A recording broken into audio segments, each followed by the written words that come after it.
আসসালামু আলাইকুম।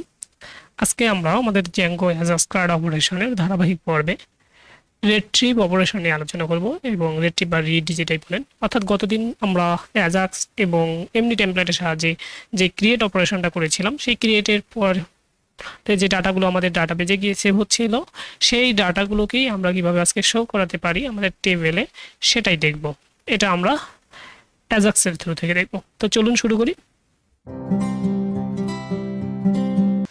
ওকে, আজকে আমরা আসলে করতে যাচ্ছি যে যে এখানে যে ডাটাগুলো দিব সেই ডাটাগুলো এখানে শো করবে, এবং যখনই আমরা কোনো ডাটা দিব সেই ইনস্ট্যান্ট ডাটাটা এখানে শো করবে। তো প্রথমে আমরা অল ডাটাকে শো করানোর জন্য কুইরিটা সিলেক্ট করে নিই। অল ডাটা মানে হচ্ছে আমাদের ডাটাবেজে যে ডাটাগুলো আমরা সেভ করলাম সব ডাটাকে আমরা শো করব। তো আমরা এখানে দিয়েছি যে কনটেক্সট অবজেক্ট নাম ইউজার ডাটা দিয়েছি, আমরা ওই ইউজার ডাটাগুলোকে প্রথমে শো করাই। ওকে, এখানে আমরা শো করাবো আমাদের টেবিল রো আকারে।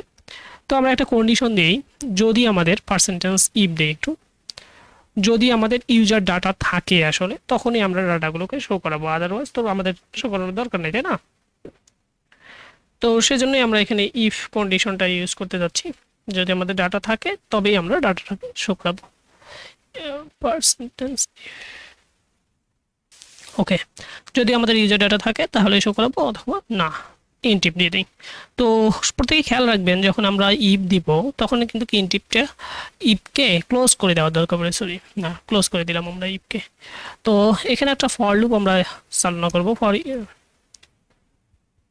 Percentage for user in user data, অর্থাৎ এই যে ইউজার ডাটা এখন আমরা ইন্ট ফর করে দিই। যখন আমাদের ফরটা শেষ হয়ে যাবে আমরা ইন্ট ফর করে দিব, ইন্ট ফর।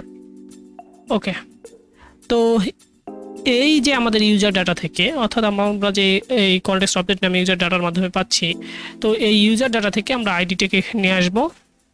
আইডিটাকে নিয়ে আসার নিয়ম হচ্ছে ইউজার ডট আইডি, তারপরে নাম নিয়ে আসতে চাচ্ছি। নাম নিয়ে আসার নিয়ম হচ্ছে আমাদের এই ইউজার ডট, আমরা একটু মডেলে দিতে পারি কি নাম দিয়ে সেট করেছি, নাম দিয়ে, তাই না? তো নাম, তারপর হচ্ছে আমরা মেলটা নিয়ে আসি, ইউজার ডট, আমরা মডেলে সেভ করেছি ইমেল নামে, তো ইমেল দিলাম। তারপর একটা ফোন নাম্বার তো আমাদের ছিলই, তো ফোন নাম্বার আমরা সেভ করেছি যে নামে সেটা নিতে হবে, ইউজার ডট, আমরা আমাদের ফোন নাম্বার সেভ করেছি নাম্বার দিয়ে, নাম্বার। তারপরে এই লোকেশনটা আমাদের বলে দিতে হবে, তো এখানে আমরা বলে দিব ইউজার ডট, আমাদের কি নামে আমরা লোকেশন সেট করেছি, অ্যাড্রেস নামে, অ্যাড্রেস বলে দিলাম। এখন আমরা যদি একটু রিলোড দেই আমাদের এখানে, তখন দেখতে পারবো যে আমাদের যত ডাটাকে আমরা সেভ করেছি সব ডাটাকে স্টেপ বাই স্টেপ দেখাচ্ছে, তাই না? তো এটা আমরা খুব সহজভাবে করতে পারলাম। এখন আমরা যদি কোনো ইনস্ট্যান্ট ডাটাকে এখানে যদি কোনো ইনস্ট্যান্ট ডাটাকে করি, পুশ করি বা ক্রিয়েট করি, তো সেই ইনস্ট্যান্ট ডাটাটাকে এখানে আমাদের শো করবে, সেটা আমরা এখন দেখব। তো এখানে দেখতে পাচ্ছেন আইডি 9 নম্বর পর্যন্ত আছে, আমরা 10 নম্বর আইডিতে যদি কোনো ডাটা দেই সেই ডাটাটাকে সেভ করব, অটোমেটিক্যালি আমাদের শো করবে। এখন ইনস্ট্যান্ট যেটা যে মুডে রয়েছে সেখানে আমরা কিন্তু এটা করতে পারি যে ধরেন আমরা দিলাম একটা জিমেল দিলাম, একটা ফোন নাম্বার দিলাম, একটা ডাটা দিলাম। দেখেন এখানে কিন্তু আমাদের ডাটাবেজে সেভ হয়েছে, বাট ইনস্ট্যান্ট এখানে দেখাচ্ছে না যতক্ষণ পর্যন্ত না পেজ লোড হয়। পেজ লোড হলে দেখাচ্ছে, কিন্তু উইদাউট পেজ লোডিং আমরা সঙ্গে সঙ্গে এই ডাটাটাকে এখানে এসে করাতে চাচ্ছি। এটা হচ্ছে আমাদের সেকেন্ড উদ্দেশ্য। তো এই উদ্দেশ্যটাকে সাধন করার জন্য আমরা তো জানি যে এখানে যখন ডাটাটা দেই সঙ্গে সঙ্গে এই ডাটাটাকে আমরা প্রেরণ করতেছি আমাদের অ্যাজাক্সের থ্রু থেকে সার্ভার সাইড ল্যাঙ্গুয়েজে, অর্থাৎ পাইথনের views.py যে ফাইলটা রয়েছে এখানে প্রেরণ করতেছি। এটা থেকে অটোমেটিক্যালি আমাদের ডাটাবেজ সেভ করতেছে। এগুলো নিয়ে আমি আলোচনা করেছি। এখন হচ্ছে আমরা যে রেসপন্সটা ততক্ষণিক পাচ্ছি, ওই যে ডাটার আমরা কিন্তু console.log-এ ওই ডাটার রেসপন্সটা ততক্ষণিক পাই, তাই না? তো যদি আমরা ওই ডাটার রেসপন্সটা তাৎক্ষণিক পাই তাহলে আমরা কিন্তু এই রেসপন্সটা দেখেন না, একটু রেসপন্সটা একটা ডাটা দিয়ে রেসপন্সটা একটু দেখি, তাহলে হচ্ছে আপনাদের আশা করা যাচ্ছে যে আপনারা অনেক কিছু বুঝতে যাচ্ছেন। এই যে ইউজার্সের ভিতরে কিন্তু আমার ডাটাগুলোকে অটোমেটিক্যালি আসছে। তো আমরা যদি এই ইউজার্সটাকে কল করি, ইউজার্সের ডাটাগুলোকে তাৎক্ষণিক শো করাতে পারি, তাহলে তো আমাদের কাজ শেষ। তো আমরা এখানে একটা ইফ কন্ডিশন দিব, ইফ ডাটার ভিতরে যদি আমাদের ইউজার্স থাকে, মানে ইউজার্সের যদি ডাটা থাকে, তখন আমরা একটা ফাংশনকে কল করব, ইউজার ডাটা শোয়িং নামে একটা ফাংশনকে কল করলাম। এই ফাংশনের ভিতরে প্যারামিটার হিসাবে এই ইউজার ডাটা ডট ইউজার্সকে প্রেরণ করলাম। তো আমরা একটা ফাংশন নিচে তৈরি করে নেই আমাদের কাজের সুবিধার্থে, এই ফাংশনটা এখানে। ওকে, তো ফাংশন তৈরি করার নিয়ম হচ্ছে ফাংশন, আমাদের ফাংশনের নাম, এখানে একটা প্যারামিটার দিব ইউজার ডাটা। এখন আমরা আমাদের ডাটাটাকে শো করাতে যাচ্ছি। শো করানোর জন্য আমরা এই যে আমাদের টেবিলে এখানে ডাটাগুলোকে অ্যাপেন্ড করতে যাচ্ছি, বা এই টেবিলের ডাটাগুলোর সাথে আমরা ডাটাগুলোকে পুশ করতে যাচ্ছি নতুন একটা টেবিল রো তৈরি করে। তো এই কাজটা এখন আমরা করবো নতুন একটা টেবিলের ভিতরে, মানে টেবিলের ভিতরে নতুন একটা টেবিল তৈরি করবো, টেবিলের ভিতরে আমরা টেবিল ডাটাগুলোকে প্রেরণ করব। ওকে, আমরা যে ফাংশনটা তৈরি করেছি এই ফাংশনের ভিতরে এখন আমরা আমাদের এই টেবিলের ভিতরে, এই যে আমাদের টেবিলটা রয়েছে, আমরা আমাদের টেবিলের একটা নাম দিতে পারি, এই টেবিলের একটা আইডি দিতে পারি। আইডি দিলাম আমরা ইউজার টেবিল ডাটা, বা আপনাদের মন মতো যে কোনো একটা আইডি আপনারা এখানে দিতে পারেন। এখন আমরা যখন এই রেসপন্সটা আমাদের আসতেছে, এই রেসপন্সটা যখন আসলো, এই রেসপন্সটা কিন্তু আমরা একটা ফাংশনের ভিতর দিয়ে পাস করাচ্ছি। এখন এই টেবিলের ভিতরে আমরা ওই ফাংশনের যে ডাটাগুলো রয়েছে, সেই ডাটাগুলোকে, অর্থাৎ ইউজারের যে ডাটাগুলো রয়েছে সেগুলোকে আমরা শো করাবো। তো এটার নিয়ম হচ্ছে, এটা কয়েক উপায়ে করা যায়। আমরা একটা রো তৈরি করে রো এর ভিতরে ডাটাগুলোকে ইনসার্ট করতে পারি, এটা একটা করা যায়। একটা হচ্ছে আমরা আমাদের তো already table body, table row এগুলো তৈরি করাই রয়েছে, আমরা সেখানে আমাদের ডাটাগুলোকে ইনসার্ট করতে পারি। তো কয়েক উপায়ই করা যায়। আমরা যেহেতু আমাদের তৈরি করা রয়েছে সেখানে হচ্ছে আমাদের ডাটাগুলোকে অ্যাপেন্ড করব। তো প্রথমে আমরা আমাদের যেটা তৈরি করে নিলাম, অর্থাৎ যে আইডিটা তৈরি করে নিলাম সেই আইডিটাকে কল করব, এবং সেই আইডিটাকে কল করলাম, এবং সেই আইডির আমরা টেবিল বডিটা ইন করব, টেবিল বডি। এরপরে টেবিল বডির লাস্ট নম্বর চাইল্ডটি, অর্থাৎ শেষে আমরা অ্যাড করতে যাচ্ছি। তো লাস্ট চাইল্ডটি আমরা খোঁজ করব, লাস্ট চাইল্ড।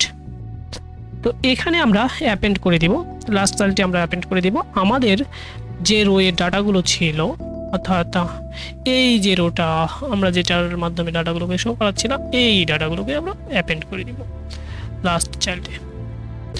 তো এখানে আমরা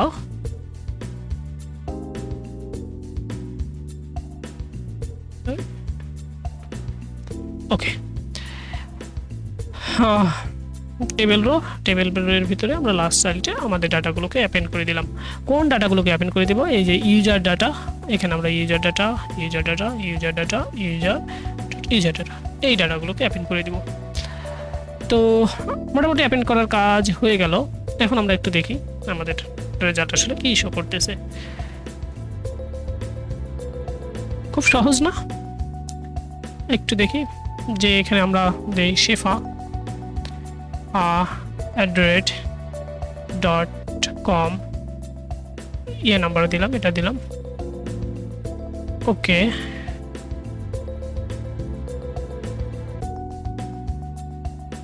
আর একটু দেখি, আমাদের রিফ্রেশ দেওয়া লাগবে মেবি।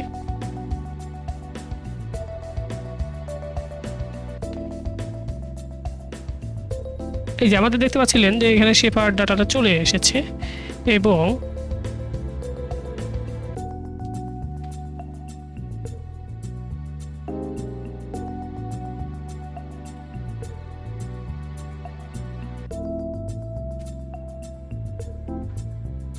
ওকে এখানে ডাটা চলে আসতেছে, কিন্তু ইনস্ট্যান্ট আমাদের ডাটাটা আমরা এখানে আসে নাই, সেটাই আমরা এখন একটু সলভ করব।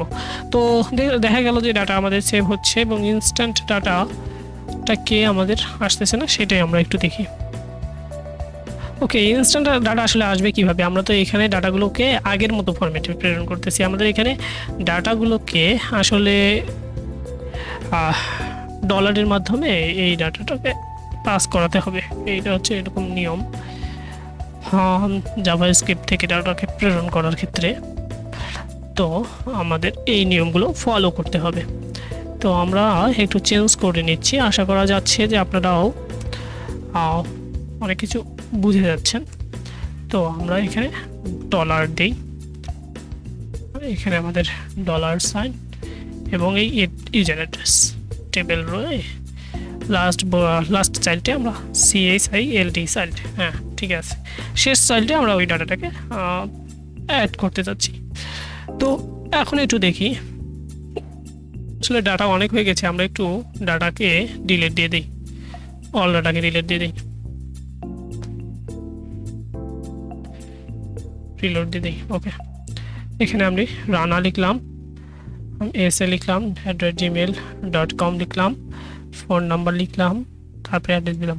তখন দেখতে পাচ্ছেন ইনস্ট্যান্ট আমার ডাটাটা সেভ হয়ে মানে শো করতেছে, তাই না? যেখানে একটা নাম দিলাম, ইমেল দিলাম, তারপরে হচ্ছে ফোন নাম্বার একটা দিলাম, অ্যাড্রেস দিলাম, ইনস্ট্যান্ট ডাটা শো করতেছে উইদাউট পেজ লোডিং। তাহলে আমরা ভিউ অপারেশনটা খুব সহজভাবে এখানে আজকে শিখতে পারলাম। আমরা সামনে পর্বে শিখব যে এই ডাটাটাকে কিভাবে আপডেট করা যায়, এই ডাটাটাকে কিভাবে আমরা আপডেট করতে পারি। তো আজকে এই পর্যন্তই, ভালো থাকবেন, সুস্থ থাকবেন এবং আমাদের জন্য দোয়া রাখবেন।